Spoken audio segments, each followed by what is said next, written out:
거룩하신 하나님, 의로우신 하나님, 하나님의 그 참되시고 하나님의 옳음을 찬양하며 송축합니다. 하나님은 그 자체로 삶의 생명의 기준이시며 의의 기준이신 것을 믿습니다. 왜냐하면 하나님은 우리의 창조주 되시기 때문입니다. 그에 비해 하나님, 우리 인생들은 너무나 하나님 앞에 부족하고 연약하며 악한 것을 분별하지 못하는 연약함이 있습니다. 주님, 우리가 악한 것을 분별하고 혐오하며 악한 것에 대해서 적절하게 의롭게 대처하는 우리가 되게 해주시옵소서. 예수님의 이름으로 기도합니다. 아멘. 느헤미야서 6장 1절에서 14절의 말씀을 통해서 평신도 느헤미야가 겪었던 악한 자들의 특징과 또 그가 어떻게 그 악한 자들에 대해서 대응을 했는지에 대해서 우리가 좀 오늘 말씀을 통해 좀 알아봤으면 좋겠습니다. 자, 우리가 이제 살다 보면요, 정말 이해할 수 없이 악한 짓을 행하는 사람들이 있습니다. 어쩜 저렇게 이미 가진 것도 많은데 계속해서 다른 사람의 것을 뺏으려고 거짓말하고 사기 행각을 벌이고 다른 사람의 그런 권리나 행복을 빼앗아가고 무시하고 그렇게 살까 하는 그런 경우들이 있잖아요. 이해가 안 되는 거예요. 어쩜 저렇게 악할 수 있을까? 어떻게 저렇게 상식적이지 않을 수 있을까?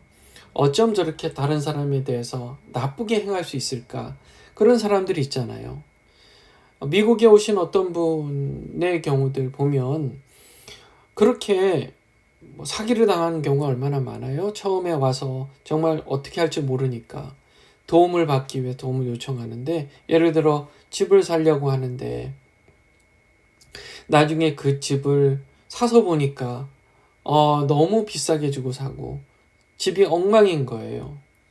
나중에 알고 보니까 그것을 알면서도 중간에서 중개업자 되시는 분이 그것을 속이고 나중에 금전적 이득을 취했다는 소식을 듣게 되고, 그렇게 마음이 아파하는 그런 분들도 저는 봤습니다. 그렇게 이제 사기를 치고 거짓말을 하고 또 피해를 입히고 그런 사람들을 봤을 때 우리는 어떻게 해야 될까? 어떻게 될까? 오늘 이 느헤미야, 평신도 느헤미야가 경험했던 사람들, 정말 악한 사람들, 그런 사람들을 봤을 때 그가 어떻게 했을까 하는 것을 좀 봤으면 좋겠어요. 1절에 보면 이제 산발랏과 도비아와 아라비아 사람 게셈과 우리의 원수들 중 남은 자들이 내가 이미 성벽을 건축하여 그 안에 무너진 곳을 남기지 아니하였다는 것을 들었는데 그때까지도 내가 아직 성문에 문짝을 달지 못했다. 그때 이 산발랏과 게셈이 사람을 보냈어요. 느헤미야에게 사람을 보내서 오라, 우리가 오노 평야의 어디 마을 중에서 만나자, 이렇게 얘기를 했습니다. 뻔히 알았죠. 그들이 어떤 지금 마음을 품고 있는지 알았죠. 느헤미야를 해치려고 했던 겁니다. 여기 나오잖아요. 그들은 내게 해를 끼치려고 생각하였더라.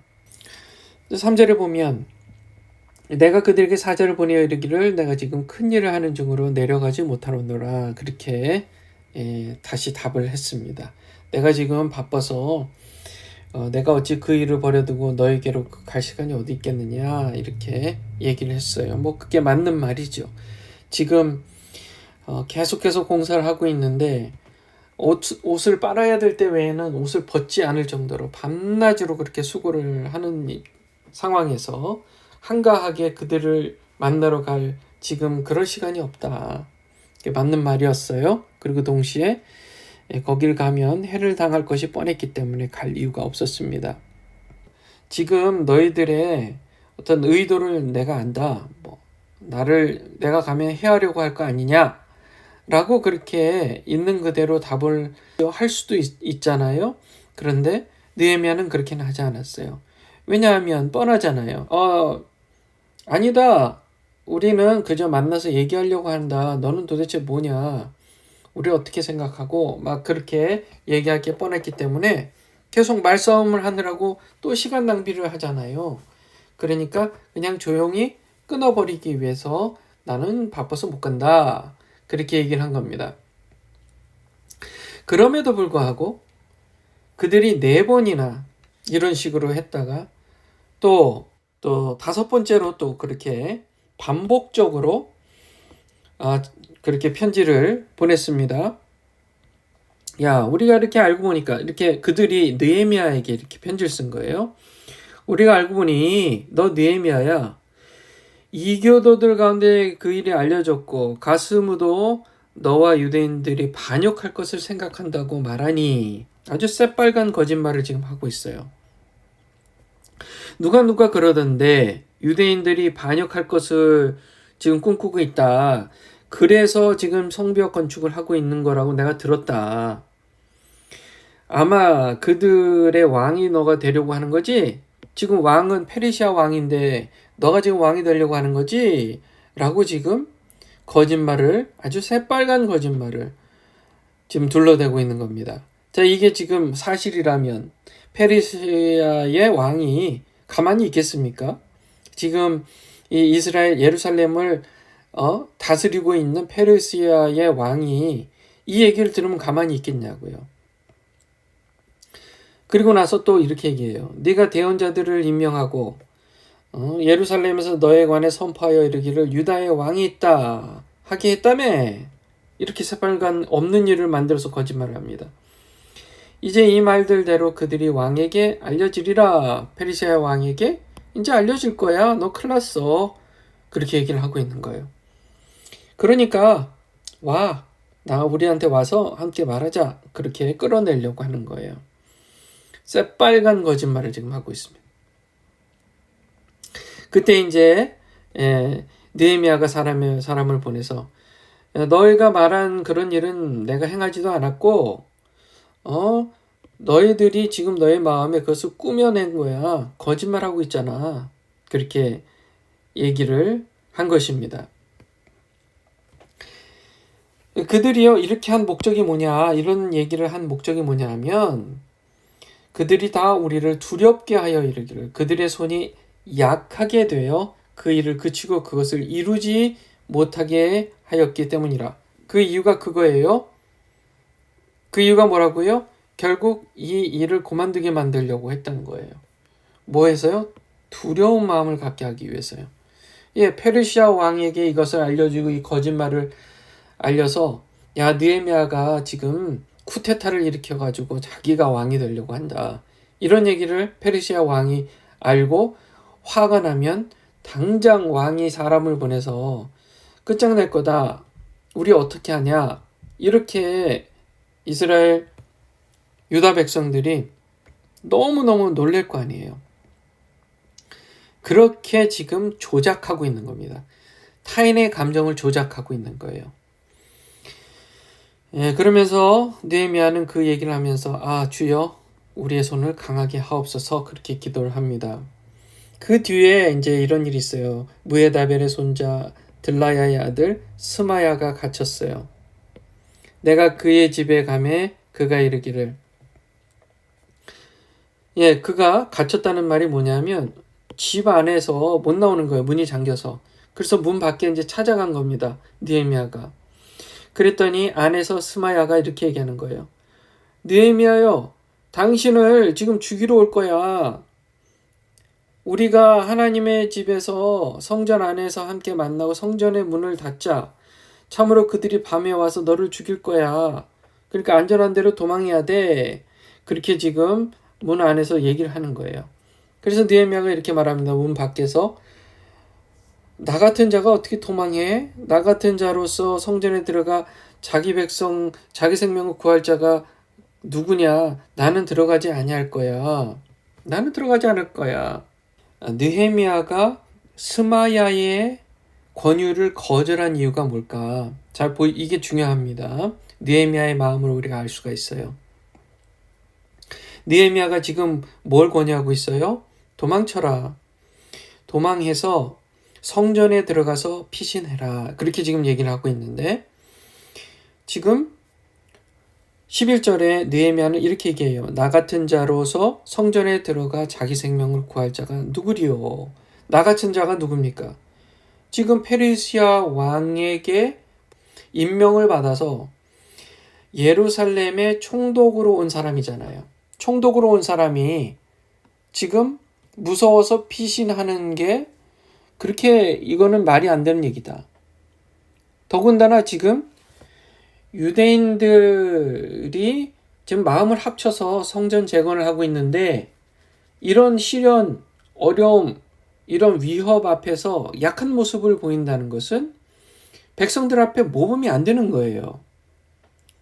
또 하나 다른 이유가 뭐냐면 당시에 성전에 들어가서 피신을 하는 경우에는 성전으로 어떤 위협을 당해서 성전에 들어가서 피신하는 경우에는 외국 군대, 다른 나라 군대가 쳐들어오는 경우에는 성전으로 피신하는 그것은 허락되지 않는 거였어요. 그러니까 성전에 들어가서 피신하는 것은 율법을 범하는 문제였어요. 율법은 이러한 범법자는 죽음을 당해야 된다라고 지금 원래 그 율법이 있었어요. 민수기 18장에 보면 나옵니다. 그럼으로써 지금 이 율법을 잘 알고 있었던 느헤미야, 그리고 그의 사회적 위치를 알고 있었던 리더로서의 느헤미야는 결코 스마야의 권유를 따를 수가 없었습니다. 스마야가 지금 그것을 알고 있었기 때문에 어떻게 해서든 느헤미야의 리더십을 약화시키고 또 율법을 범하게 함으로써 영적인 리더십까지도 약하게 만들려고 했던 그런 아주 음모였어요. 사기 행각이었습니다. 12절에 보면 내가 깨달은 즉 하나님께서 그를 보내지 아니하셨더라. 그가 그 마음에 깨달은 거예요. 이거는 지금 스마야가 지금 자기 집에 갇혀 있는 게 꾸며진 일이구나, 사기 행각이구나 라는 것을 깨닫게 된 거예요. 하나님께서 지금 하신 게 아니구나, 이것을 깨달은 거예요. 단지 도비아와 산발랏이 그를 고용하였으므로 그가 나를 향해 이런 대언을 선포했다. 그러므로 그들이 그를 고용한 목적은 나를 두렵게 하고 그렇게 하여 죄를 짓게 하며 또 악한 소문을 내려고 이를 만들어 나를 모욕하려 함이었더라. 여기에 대해서 이제 느헤미야는 이렇게 대처했습니다. 기도했어요. 내 하나님이여, 도비아와 산발랏과 여대언자 노아다와 대언자들 중 남은 자들이 나를 두렵게 하고자 하였으니 그들의 이 소행대로 그들을 기억하옵소서. 뭐 했어요? 하나님께 맡겨드렸습니다. 이거 중요합니다. 하나님께 맡겨드리는 거예요. 악한 자들이 사기 행각을 벌일 때 하나님께 맡겨드려요. 하나님, 그들의 소행대로, 그 사람의 소행대로 그들을 기억해 주시옵소서. 그렇게 기도하면 하나님께서 다 처리해 주실 것입니다. 반드시 의로우신 하나님은 그 공의를 반드시 행하실 거예요. 그 공의를 반드시 행하실 것이고 잘못을 범한 자들의 그 잘못은 반드시 역사의 끝까지 쫓아가서 하나님께서는 반드시 그 죄값을 갚으실 것입니다. 하나님께 맡기세요. 이 세상에 공짜는 하나도 없습니다. 하나님의 그 질서 가운데 그 공의를 반드시 이루어 주신다는 사실을 믿으시기 바랍니다. 악한 자들의 특징 정리해 볼게요. 첫째, 타인의 권리를 무시합니다. 다른 사람의 권리를 무시합니다. 피해를 끼칩니다. 그것도 반복적으로 합니다. 반복적으로. 그리고 거짓말을 합니다. 거짓말해요. 그리고 다른 사람의 감정을 조작합니다. 사기 행각을 벌이는데 조직적으로 벌입니다. 자, 이게 악한 자들의 특징이에요. 악한 자의 특징. 첫 번째 뭐라고요? 타인의 권리를 무시하고, 두 번째 반복적으로 악을 행하고, 세 번째 거짓말하고, 네 번째 타인의 감정을 조작하고, 다섯 번째, 사기 행각을 벌인다. 사기 행각을 벌인다. 자, 이 중에 가장 잘 드러나는 것들, 잘 드러나는 게 거짓말이에요. 거짓말을 잘한다 라고 한다면, 이 사람은 악하구나. 이 사람 안에 악한 영이 이 사람의 영을 지금 컨트롤하고 있구나. 이렇게 보면 좋겠어요. 거짓말을 잘해요. 본인의 이기적인 목적을 위해서 거짓말합니다.